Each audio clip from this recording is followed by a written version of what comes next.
70 years of his birthday or some other, and whatever occasions, celebrations happens in my house, on our invitation, he used to come humbly and gives his presence and blessings. That's how we've been growing up. And here I would like to tell one thing.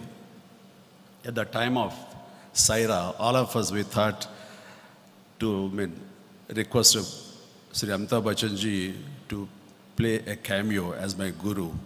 So everyone hesitant how to approach them, who will go and talk. So I took an initiative and I sent just a message, whether it clicks, whether he accepts, if he responds, well and good. Otherwise, I want to keep quiet. I don't want to disturb him. I give this message. And then immediately he responded, yeah, Chiranjeevi, how are you? Tell me what you want. I said, we have a subject and a guru character. I've been imagining you as my guru. Please, if you kindly accept.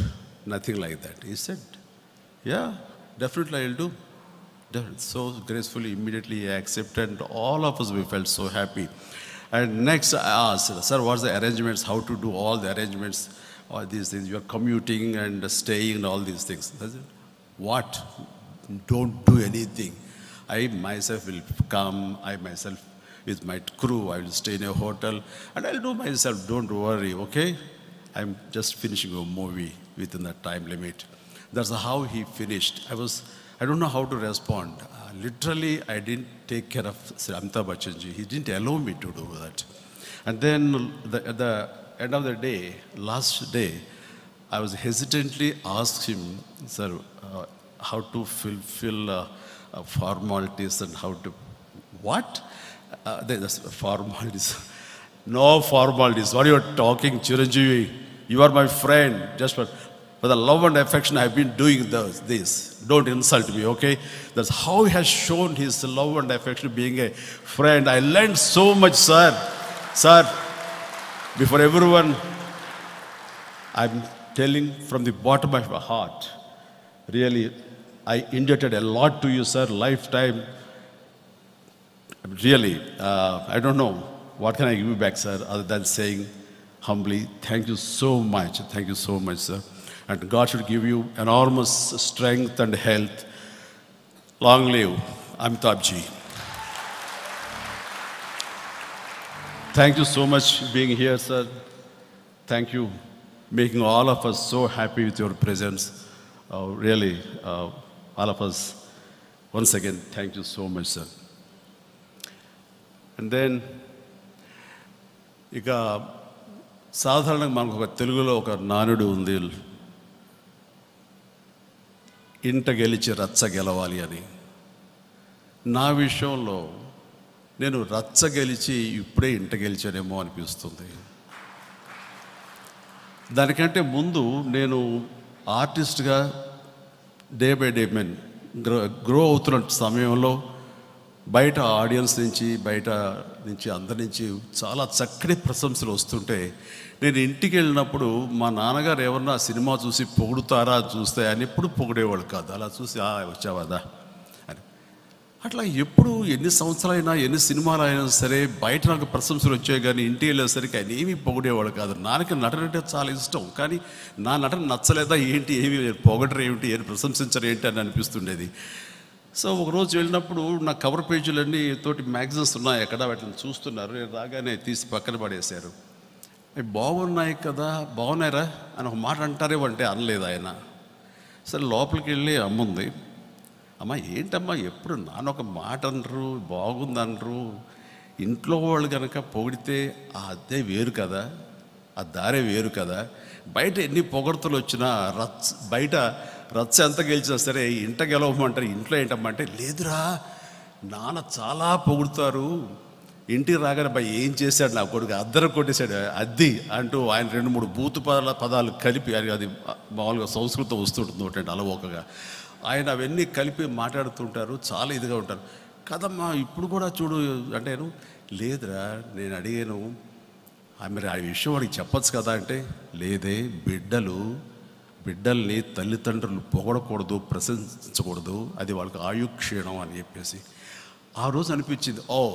అయితే నేను ఎప్పుడో ఇంట గెలిచాను అన్నమాట, అలాగే రచ్చ కూడా గెలిచాను. అలాంటిది నా సినీ ప్రస్థానం సంబంధించి ఈ ఫిల్మ్ ఇండస్ట్రీలో నేను ఫస్ట్ రచ్చ గెలిచాను.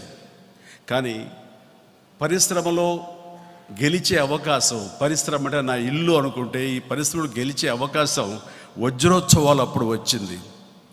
అందరూ కలిపి, ఇక్కడ చాలామంది ఉన్నారు, అందరూ కలిపి నాకు లెజెండరీ అవార్డ్ ప్రదానం చేస్తుంటే ఆ రోజు చాలా చాలా హ్యాపీ ఫీల్ అయ్యి ఎంత ధన్యుని అనుకున్నాను. కానీ కొన్ని ప్రతికూల పరిస్థితులు, కొంతమంది అది హర్షించని టైంలో నాకు తీసుకోవటం అనేది నాకు సముచితంగా అనిపించలేదు. దానికి ఆ రోజు ఒక క్యాప్స్యూల్ బాక్స్ ఉంది, అందులో పడేసి నాకు అర్హత ఎప్పుడైతే ఉందో అప్పుడే తీసుకుంటాను అని ఆ రోజున నేను అవార్డు తీసుకోలేదు. అంటే ఆ రోజు నేను ఇంట గెలవలేదు. ఈరోజు ద గ్రేట్ ఏఎన్ఆర్ అవార్డు నాకు వచ్చిన రోజున, ఈ అవార్డు నేను పుచ్చుకున్న రోజున, అది అమితాబ్ బచ్చన్ గారి చేతుల మీదుగా పుచ్చుకున్న రోజున నా మిత్రుడు, నా సోదరుడు మనస్ఫూర్తిగా ఆహ్వానిస్తూ ఈ అవార్డుకి మీరు అన్ని రకాల అర్హత ఉంది తీసుకున్న రోజున ఇప్పుడు అనిపిస్తుంది, ఎస్ నేను ఇంట గెలిచాను, రచ్చా గెలిచాను. అందుకనే నాకు నా ఇంటికి వచ్చినప్పుడు, నన్ను ఆహ్వానించినప్పుడు ఈ అవార్డు గురించి ఆయన సోదరుడు వెంకట్ గారు దీని గురించి ప్రస్తావించినప్పుడు ఐ వాజ్ రియల్లీ, నేను ఓవర్గా రియాక్ట్ అయ్యాను. అంటే పద్మభూషణ్లు, పద్మవిభూషణ్లు, the cine personality of the film industry, ఇలాంటివి ఎన్ని వచ్చినా సరే, లేకపోతే Guinness book of world records ఎన్ని వచ్చినా సరే, ఈ అవార్డు వెనకాల నా లోపల భావం ఇది, నా భావోద్యోగం ఇది.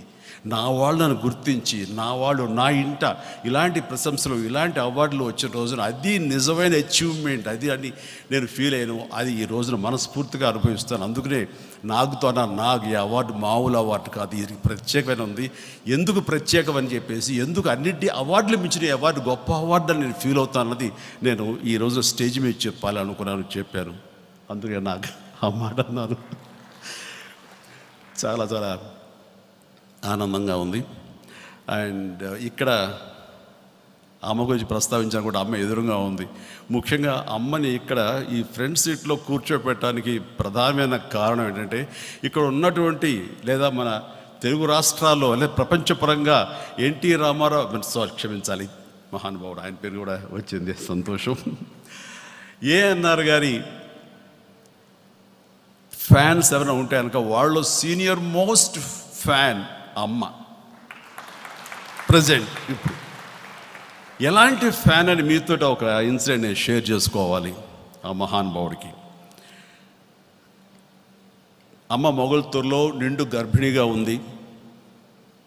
చాలా పెద్ద ఆవిడే కాదు, ఇంకా మైనర్ బాలికే, 15 నుండి 16 వచ్చినాయి గర్భం, నెలలు నిండిని.